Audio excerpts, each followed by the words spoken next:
সবাইকে আমন্ত্রণ আন্তর্জাতিক সংবাদে শুরুতেই জানিয়ে দেব হাতে থাকা সংবাদ শিরোনাম। অতীত ভুলে বিএনপির সঙ্গে কাজ করতে চান সজীব ওয়াজেদ জয়। এরপর জানাবো গোপালগঞ্জের সেনাবাহিনীর গাড়িতে অগ্নিসংযোগ, 2 জন গুলিবিদ্ধ সহ আহত 15 জন। এরপরই জানিয়ে দেব শিক্ষার্থীদের সাধুবাদ জানালেন ভোক্তার ডিজি। আরও জানিয়ে দেব মইজুর সঙ্গে বৈঠকের পর যা বললেন জয়শঙ্কর। এরপরই জানাবো চিলিতে বিমান বিধ্বস্ত, পাইলট সহ নিহত 8 জন। আর সর্বশেষ জানিয়ে দেব মিয়ানমারে রোহিঙ্গাদের উপর ড্রোন হামলা, নিহত বহু নাগরিক। এতক্ষণ জানাচ্ছিলাম সংবাদ শিরোনাম, এবার থাকবে বিস্তারিত। তবে বিস্তারিত খবরে যাবার আগে আপনাদেরকে বলতে চাই, যারা এখনো আমাদের ইউটিউব চ্যানেলটি সাবস্ক্রাইব করেননি দ্রুতই সাবস্ক্রাইব করে আমাদের পাশেই থাকবেন।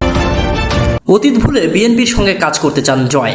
ছাত্র জনগণের অভ্যুত্থানের মুখে গত সোমবার 5 আগস্ট দেশ ছেড়ে পালিয়ে যান শেখ হাসিনা। বর্তমানে ভারতে অবস্থান করলেও রাজনীতিতে নিজের অবস্থান নিয়ে এখনো কোনো মন্তব্য করেননি তিনি। কিন্তু তার ছেলে ও সাবেক উপদেষ্টা সজীব ওয়াজেদ জয় আন্তর্জাতিক গণমাধ্যমগুলোতে নিজের বক্তব্য তুলে ধরেছেন প্রতিনিয়তই। তবে মজার ব্যাপার হচ্ছে, জয়ের প্রতিটি নতুন সাক্ষাৎকারেই নিজের দেওয়া আগের বক্তব্য থেকে সরে আসতে দেখা গেছে তাকে। শেখ হাসিনা দেশ ছাড়ার কয়েক ঘন্টা পর ব্রিটিশ সংবাদ মাধ্যম বিবিসিকে জয় বলেন তার মা শেখ হাসিনা বাংলাদেশের রাজনীতিতে আর ফিরবেন না। পরে অন্য একটা সাক্ষাৎকারে আবার বলেছেন তিনি ফিরবেন এবং সর্বশেষ নিজেই রাজনীতিতে নামবেন বলেও ঘোষণা দিয়েছিলেন। তবে শুক্রবার বার্তা সংস্থা রয়টার্সকে দেওয়া এক সাক্ষাৎকারে জয় বলেন নিজেদের প্রধান প্রতিদ্বন্দ্বী বিএনপির সঙ্গে যাবতীয় দ্বন্দ্ব মিটিয়ে ফেলবেন তিনি। অতীত ভুলে তিনি বিএনপির সঙ্গে কাজ করতে চান। বিএনপির চেয়ারপারসন বেগম খালেদা জিয়ার বক্তব্যকেও স্বাগত জানিয়ে তিনি বলেন, আমি আত্মবিশ্বাসী আওয়ামী লীগ ক্ষমতায় আসবে, না হলে আমরা বিরোধী দল হব, যেটাই হোক ভালো কিছুই হবে। আমি মিসেস খালেদা জিয়ার ভাষণ শুনেছি, খুবই খুশি হয়েছি। আসুন আমরা অতীতকে ভুলে যাই, আমরা যেন প্রতিহিংসার রাজনীতি না করি। ঐক্যবদ্ধ সরকার হোক কিংবা না হোক, আমাদের একসঙ্গে কাজ করতে হবে। বাংলাদেশে গণতন্ত্র পুনরুদ্ধার ও গণতান্ত্রিক নির্বাচন করতে বিএনপিকে নিয়ে একসঙ্গে কাজ করতে আগ্রহ জানিয়েছে জয় এবং তিনি বলেছেন তাদের সঙ্গে কাজ করে নিশ্চিত করতে হবে যে আমাদের শান্তিপূর্ণ গণতন্ত্র রয়েছে, যেখানে অবাধ ও সুষ্ঠু নির্বাচন হবে। আমি বিশ্বাস করি রাজনীতিতে আলাপ আলোচনা খুবই গুরুত্বপূর্ণ। আমরা তর্ক করতে পারি, অসম্মতিতে একমত হতে পারি এবং সবসময় একটি সমঝোতার পথ খুঁজে পেতে পারি। এদিকে গোপালগঞ্জের সেনাবাহিনীর গাড়িতে অগ্নিসংযোগ, 2 জন গুলিবিদ্ধ সহ আহত হয়েছেন 15 জন। গোপালগঞ্জে উত্তেজিত জনতা সেনাবাহিনীর গাড়িতে ভাঙচুর ও অগ্নিসংযোগ করেছে। এই ঘটনায় সেনা সদস্য, সংবাদকর্মী ও স্থানীয় 15 জন আহত হয়েছে। স্থানীয় সূত্র জানিয়েছে আহতদের মধ্যে 2 জন গুলিবিদ্ধও রয়েছে। আজ শনিবার 10 আগস্ট বিকেলে সদর উপজেলার গোপীনাথপুর স্ট্যান্ডে সাবেক প্রধানমন্ত্রী শেখ হাসিনার পক্ষে হাজার হাজার আওয়ামী লীগ নেতাকর্মী জড়ো হয়ে ঢাকা খুলনা মহাসড়ক অবরোধ করে বিক্ষোভ করে। জড়ো হওয়া জনগণকে সেনাবাহিনী রাস্তা থেকে সরে যাওয়ার কথা বলায় ক্ষিপ্ত হয়ে ওঠে জনতা। তারা সেনাবাহিনীর উপর ইট পাটকেল ছুড়তে থাকে। এক পর্যায়ে সেনাবাহিনীর সদস্যরা জনতাকে ছত্রভঙ্গ করতে লাঠি চার্জ করলে স্থানীয় জনতা আরো ক্ষিপ্ত হয়ে ওঠে, সেনাবাহিনীর গাড়ি ভাঙচুর করে এবং এক পর্যায়ে গাড়িতে আগুন ধরিয়ে দেয়। গোপালগঞ্জ ক্রমেই উত্তপ্ত হয়ে উঠছে।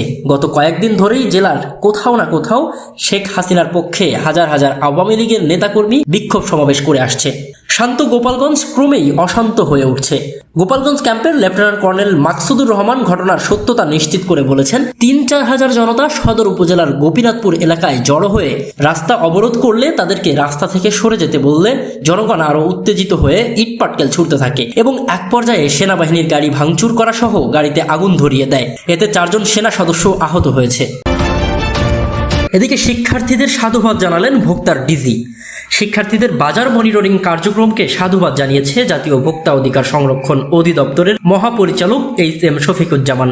একই সঙ্গে শিক্ষার্থীদের নিয়ে সম্মিলিতভাবে কাজ করতে অধিদপ্তরের কর্মকর্তাদের নির্দেশনা দিয়েছেন তিনি। শনিবার 10 আগস্ট নিত্য প্রয়োজনীয় পণ্যের মূল্য স্থিতিশীল ও সরবরাহ স্বাভাবিক রাখার লক্ষ্যে ঢাকা মহানগরের শাহ আলী মার্কেট মিরপুরে বাজারে তদারকি কার্যক্রম পরিচালনা করার সময় তিনি এসব নির্দেশনা দেন।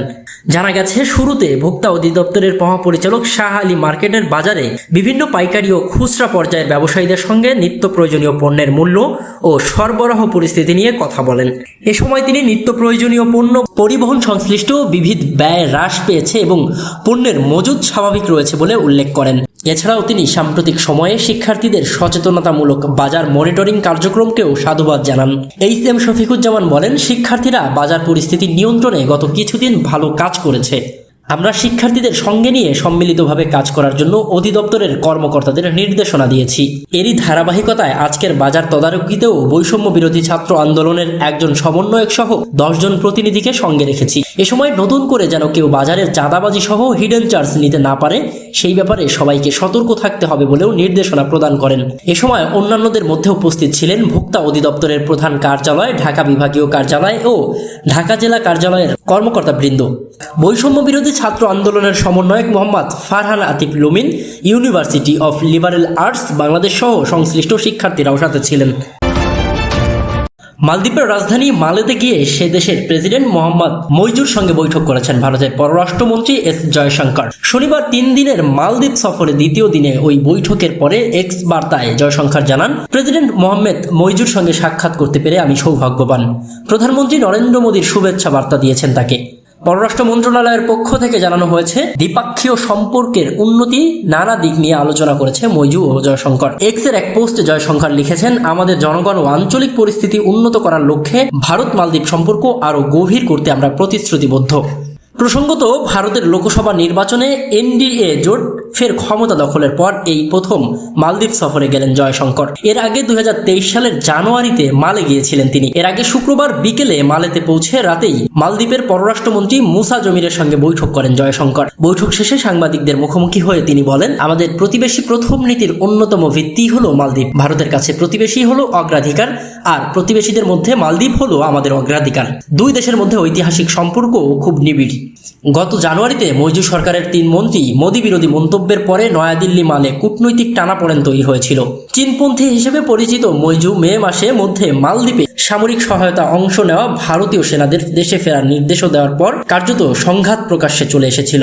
যদিও পরবর্তী সময়ে দ্বিপক্ষীয় সম্পর্কে স্থিতিশীলতা আসে। আর জুন মাসে সরকারের শপথ গ্রহণ অনুষ্ঠানেও উপস্থিত ছিলেন মালদ্বীপের প্রেসিডেন্ট মইজু। এই পরিস্থিতিতে জয়শঙ্করের 3 দিনের মালদ্বীপ সফর কৌশলগত দিক থেকে নতুন শুরু পেয়েছে। তার এই সফরের দ্বিপাক্ষীয় সম্পর্ক পর্যালোচনার পাশাপাশি দুই দেশের স্বার্থের দিকগুলো চিহ্নিত করা হবে বলেও পররাষ্ট্র মন্ত্রণালয় সূত্র জানিয়েছে। সই হতে পারে বাণিজ্য সংক্রান্ত চুক্তিও। এদিকে চিলিতে বিমান বিধ্বস্ত, পাইলট সহ নিহত 8 জন। দক্ষিণ চিলির আইসেন অঞ্চলে একটি ছোট বিমান বিধ্বস্ত হয়েছে। এতে পাইলট সহ 8 জন নিহত হয়েছে। স্থানীয় সময় শুক্রবার এই দুর্ঘটনা ঘটে বলে জানিয়েছে দেশটির বেসামরিক অ্যারোনটিক্স ডিরেক্টরেট। স্থানীয় সংবাদ সংস্থার বরাতে সিনহুয়া জানিয়েছে, বিমানটির 2 পাইলট এবং 6 জন আরোহী নিহত হয়েছেন এবং এই ঘটনার তদন্ত করা হচ্ছে। বিবৃতিতে আরও বলা হয়, খারাপ আবহাওয়াকে এই দুর্ঘটনার জন্য দায়ী করা হচ্ছে। দেশটির প্রেসিডেন্টের আঞ্চলিক প্রতিনিধি রদ্রিগো আরায়া স্থানীয় মিডিয়াকে বলেছেন, ঘটনা তদন্তে কমিটি করা হয়েছে। এজন্য আঞ্চলিক প্রসিকিউটরের নেতৃত্বে সংশ্লিষ্ট বিশেষজ্ঞদের দায়িত্ব দেওয়া হয়েছে। এদিকে মিয়ানমারে রোহিঙ্গাদের উপর ড্রোন হামলা, নিহত বহু মানুষ। মিয়ানমার থেকে বাংলাদেশে পলায়নরত রোহিঙ্গাদের উপর এক ড্রোন হামলার ঘটনা ঘটেছে। এতে নারী, শিশু সহ অনেকেই নিহত হয়েছেন। পরিবারের সবাই মারা গেছেন, এমন একাধিক পরিবারও রয়েছে। গত সোমবার এই ঘটনা ঘটে। হতাহত রোহিঙ্গারা বাংলাদেশে অনুপ্রবেশের জন্য সীমান্তে অবস্থান করছিলেন। 4 জন প্রত্যক্ষদর্শী, অধিকার কর্মী ও 1 জন কূটনীতিকের সঙ্গে কথা বলে এসব তথ্য জানা গেছে। 3 জন প্রত্যক্ষদর্শী জানিয়েছে, নিহত হওয়া মানুষের সংখ্যা 200-এর বেশি হবে। একজন প্রত্যক্ষদর্শী জানিয়েছে, তিনি নিজে কমপক্ষে 70টি মরদেহ দেখেছেন। রয়টার্স হামলার স্থানটি নিশ্চিত হতে পেরেছে। এটি মিয়ানমারের উপকূলীয় শহর মংডুর ঠিক বাইরে অবস্থিত। সামাজিক যোগাযোগ মাধ্যমে ছড়িয়ে পড়া এক ভিডিওতে দেখা গেছে, সেখানে কাদামাটির উপর এখানে সেখানে লাশের স্তূপ পড়ে আছে। এই হামলার জন্য মিয়ানমারের সশস্ত্র গোষ্ঠী আরাকান আর্মি ও দেশটির সেনাবাহিনী একে অপরকে দায়ী করছে। এই দুই পক্ষের মধ্যে কয়েক মাস ধরেই তীব্র লড়াই চলছে।